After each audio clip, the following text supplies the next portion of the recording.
हाल ही में Jammu and Kashmir bank private limited के बारे में जे&के के गवर्नर सत्यपाल मलिक ने दो अहम फैसले लिए हैं। जब ये फैसला सुनाया गया गवर्नर के द्वारा, स्टेट एडमिनिस्ट्रेटिव काउंसिल ने जब ये फैसला ले लिया इसको आरटीआई के अंदर लाया जाए और इसको सेंट्रल विजिलेंस कमीशन के अंदर लाया जाए और पब्लिक सर्विस अंडरटेकिंग भी बना दिया, तो यहाँ पर एक नया माहौल खड़ा हो गया है। हर कोई मेनस्ट्रीम पॉलिटिकल पार्टी या पीडीपी हो, नेशनल कॉन्फ्रेंस या फिर बाकी तरह की पार्टीज हो, हर कोई ये कह रही है कि उसकी जो पावर्स है उनको रिड्यूस किया गया। तो हम वो कभी आज तक एक्सप्लेन नहीं कर पाए इसकी ऑटोनॉमी के साथ कैसे खेला गया या फिर इसकी ऑटोनॉमी, इसके पावर्स को कैसे रिड्यूस किया गया है इस डिसीजन के दौरान। ये जानने के लिए हम आज बात करेंगे जे&के आरटीआई मूवमेंट के चेयरमैन डॉक्टर राजा मुजफ्फर भट्ट साहब से। डॉक्टर राजा मुजफ्फर भट्ट साहब, आपका खैर मकदम है। आपने देखा होगा कि यहाँ पर इस वक्त काफ़ी माहौल गर्म है जम्मू कश्मीर में। लोग ये कहते हैं, सियासी पार्टियाँ ये कहते हैं कि बैंक की ऑटोनॉमी के साथ खेला गया है, उसकी ऑटोनॉमी को रिड्यूस किया गया है।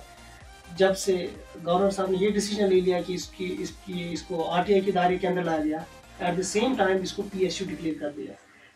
क्या हमें एक्सप्लेन करेंगे, क्योंकि अब आपने खुद इसकी जो आरटीआई के लिए केस लड़ा है जम्मू कश्मीर बैंक के खिलाफ, क्या आप हमें एक्सप्लेन कर सकते हैं कि क्या आखिर में ये क्या डिसीजन है? आसिम साहब, मैं आपका शुक्रिया अदा करूंगा कि आपने इस जैसे इशू पे पहले भी आपने बात की। जिस वक्त कोई यहाँ पे मीडिया चैनल्स और वगैरह कोई अखबार इसके खिलाफ नहीं लिखता था, तब अभी आपने इसके खिलाफ आवाज उठाई और अब भी आप उठा रहे हैं। इसके लिए मैं खासकर जो आपकी ऑनलाइन जो न्यूज़ चैनल है खबर उर्दू, मैं आपका शुक्रगुजार हूँ इसके लिए। मसला ये है कि इस वक्त आजकल प्रोटेस्ट हो रहे हैं, मेन स्ट्रीम पार्टीज प्रोटेस्ट कर रहे हैं, छोटी पार्टीज, बड़ी पार्टीज, नेशनल कॉन्फ्रेंस, पीडीपी वगैरह वगैरह, बाकी ट्रेडर्स, ये क्लैरिटी नहीं है इनके अंदर। जब ये फैसला स्टेट एडमिनिस्ट्रेटिव काउंसिल का जब पहली बार फैसला आया, जम्मू कश्मीर बैंक को डिक्लेयर किया गया एज अ पब्लिक अथॉरिटी, इसको आरटीआई एम्बिट के अंडर लाया गया। दूसरा फैसला उनका था कि इसको सेंट्रल विजिलेंस कमीशन के एम्बिट में भी लाया गया। उसके साथ साथ और एक फैसला था कि इसको डिक्लेयर किया गया as a public sector undertaking, PSU. Jammu Kashmir RTI movement पहली ऐसी ऑर्गेनाइजेशन थी जिन्होंने इस पे रिएक्ट किया। आपने देखा होगा मेरा पोस्ट फेसबुक का, उसके बाद स्टेटमेंट जो हमने अखबारात में दिए,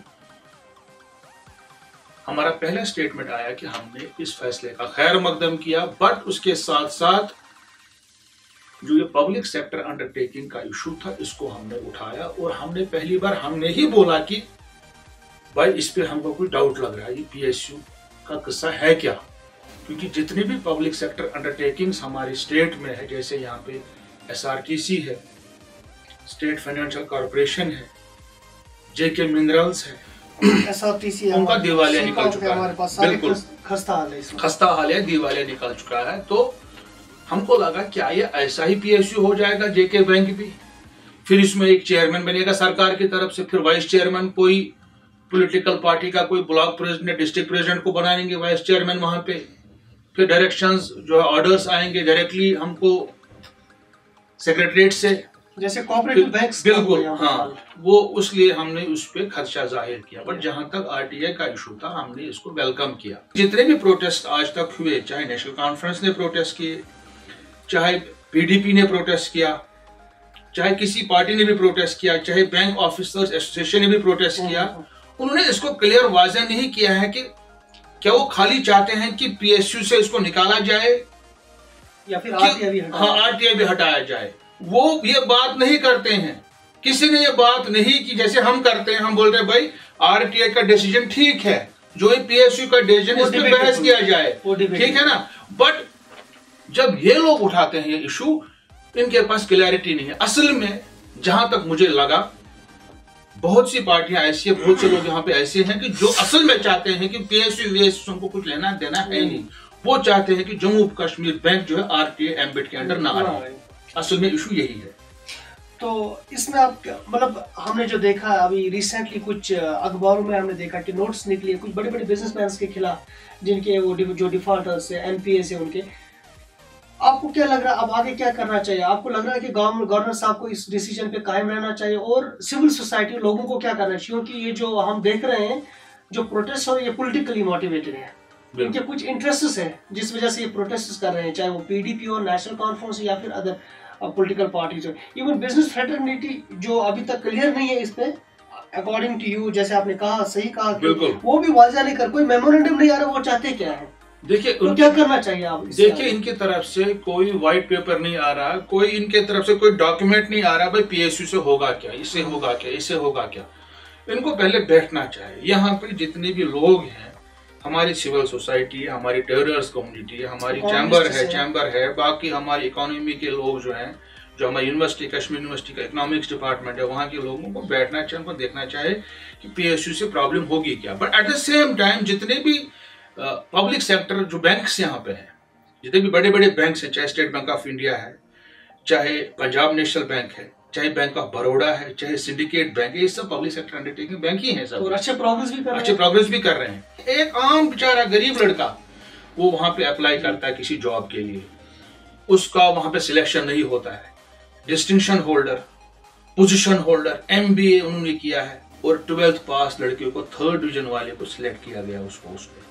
जब उसने जानना चाहा अपना मेरिट, जब उसने जानना चाहा सिलेक्ट किए हुए लोगों का मेरिट, उसको मेरिट कोई दिया नहीं गया, वहां से कोई लिस्ट फराहम नहीं किया गया। जब यहाँ का नौजवान बेचारा, पढ़ा लिखा नौजवान, गरीब इंसान कोई जाता लोन मांगने के लिए वहां से, उसको बोलते हैं आप बैंक गारंटी दे दो, आप किसी मुलाजिम को लाओ यहाँ से।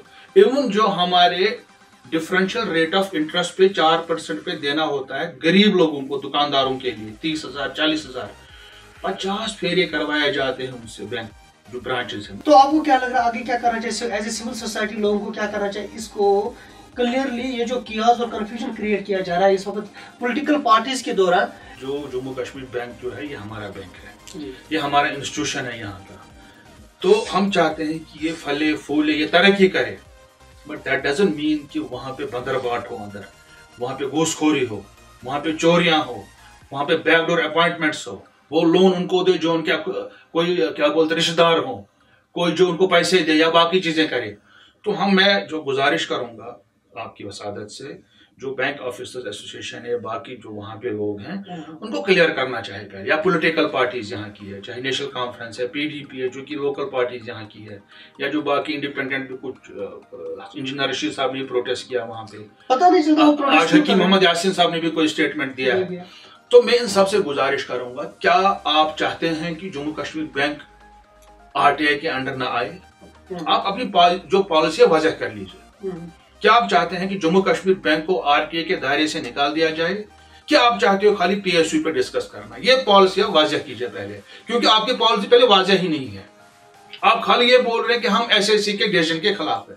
एसएससी ने डिसीजन दिए हैं, आरटीआई में लाया इसको, उसके अलावा पीएसयू में लाया, फिर सीवीसी में भी लाया। आप क्या चाहते हैं? आप अपनी जो है पॉलिसी वाजह कीजिए, अवाम को क्या बोलते गुमराह मत कीजिए यहाँ पे, क्योंकि यहाँ पे लोग बेचारे तंग आ चुके हैं, परेशान हो चुके हैं। उनको गुमराह मत कीजिए, उनको क्लैरिटी बताइए कि करना क्या है, आपको आपकी मंशा क्या है वो बता दीजिए लोगों को। डॉक्टर साहब एक बात है यहाँ पे कि मतलब आपने जो बात की पॉलिटिकल, ये काफी मैच्योर लोग होते हैं, काफी आइडियलिस्टिक लोग, जिनको पता होता है कि लोगों को कैसे गुमराह किया जाए, लोगों को कैसे बेवकूफ बनाया जाए। आप पे एक जिम्मेदारी बनती है एज ए सोशल एक्टिविस्ट, लोगों को आप कैसे ये प्रोपोगेट करें, अवेयर करें इस चीज को लेके कि उनको गुमराह किया जाता है, बैंक के साथ कोई खिलवाड़ नहीं किया जाता, इसकी ऑटोनॉमी को रिड्यूस नहीं किया जाता, बल्कि इसको मोर अकाउंटेबल बनाया जाता है। तो आपका क्या रोल रहता है? आप कैसे इस चीज को, आप how can you place your point of view? देखिए, हमारा प्लेस ऑफ जो पॉइंट ऑफ व्यू जो है, पहले हम आपके साथ ही प्रोग्राम कर रहे हैं, ये भी एक मीडिया है। हाँ, हम सोशल मीडिया पे डाल देंगे इसको, हम फैलाएंगे इसको कि हम क्या बोलते हैं, क्या चल रहा है यहाँ पे। उसके अलावा जो उन्होंने पब्लिक सेक्टर अंडरटेकिंग का मसला है, इसको डिस्कस किया जाए, इनको जाना चाहिए, गवर्नमेंट से मिलना चाहिए। एट द सेम टाइम उनको ये भी वाज़ह करना चाहिए कि आरटीआई के अंडर से इसको नहीं निकाला जाए, तो क्लियर करना चाहिए, क्योंकि आम बहुत से लोगों को परेशानी ऐसी है कि वो उनको पता है कि अब शायद आरटीए लगेगा, हमारे अकाउंट में देखे जाएंगे, सब कुछ ऐसा नहीं है। Section 8 of RTA clearly says that कौन कौन सी जानकारी आपको नहीं मिलेगी। मैं कल को मैं अगर पूछूंगा आसिम साहब के अकाउंट में कितने पैसे हैं आपकी ब्रांच में, वहां पे आरटीए डाउन, मुझे नहीं मिलेगी वो इन्फॉर्मेशन। एक आम इंसान को क्या चाहिए जानकारी? एक तो चाहिए ट्रांसपेरेंसी, अकाउंटेबिलिटी, इसमें अपॉइंटमेंट्स कैसे हुई, रिक्रूटमेंट कैसे हुई, और बड़े बड़े डिफॉल्टर कौन से हैं, 100 करोड़ से ज्यादा, वो यहाँ के ज्यादा नहीं है, वो बाहर के ही बड़े बड़े लोग हैं। हमको ये जाननी चाहिए, क्योंकि हमको ये इन्फॉर्मेशन चाहिए असल में। तो मैं आपका फिर से शुक्रिया अदा करूंगा कि आपने मुझे यहाँ बुलाया, अपने मीडियम की तरफ से आपने जो चैनल पे हम इस पे प्रोग्राम रिकॉर्ड कर रहे हैं, इसको हम जो आगे भी डाल देंगे, इसको फेसबुक पे इसको वायरल करेंगे और लोगों तक ये बात पहुंचाएगी हम असल में चाहते क्या है, सही क्या है, गलत क्या है। डॉक्टर साहब की बातों से हमें ये पता चलता है कि आखिर में एक जंग छिड़ गई है यहाँ कश्मीर में, जम्मू कश्मीर में, एक आम लोगों के दरमियान और एक इन्फ्लुएंशियल क्लास जो यहाँ पर है उनके दरमियान। ये दो लोगों के दरमियान जंग है। जो एक बंच ऑफ पीपल है यहाँ पर जो बैठे हुए ऊपर सत्ता में बैठे हुए लोग हैं, जो हर तरह का फायदा इन बैंक से, इंस्टीट्यूशन से अपने आप के लिए ले रहे हैं और आम लोगों को गुमराह कर रहे हैं। आज वही जंग है। इस जंग में हमें, मुझे लग रहा है कि हमें डॉक्टर साहब के साथ शामिल होकर लोगों को अवेयर करना चाहिए कि ये किसी के खिलाफ कोई डिसीजन नहीं है, बैंक के खिलाफ डिसीजन नहीं है, बल्कि उन लोगों के खिलाफ डिसीजन है जिन्होंने आज तक इस बैंक को अपने जाती मुफाद के लिए इस्तेमाल किया है और लोगों को गुमराह करते आए। Let us debate it, let us see how we can improve the efficiency of bank, the progress of bank. इस चीज के लिए डिबेट की जरूरत है, प्रोटेस्ट की जरूरत नहीं है। इस चीज के साथ हम आपसे इजाजत लेते हैं। शुक्रिया।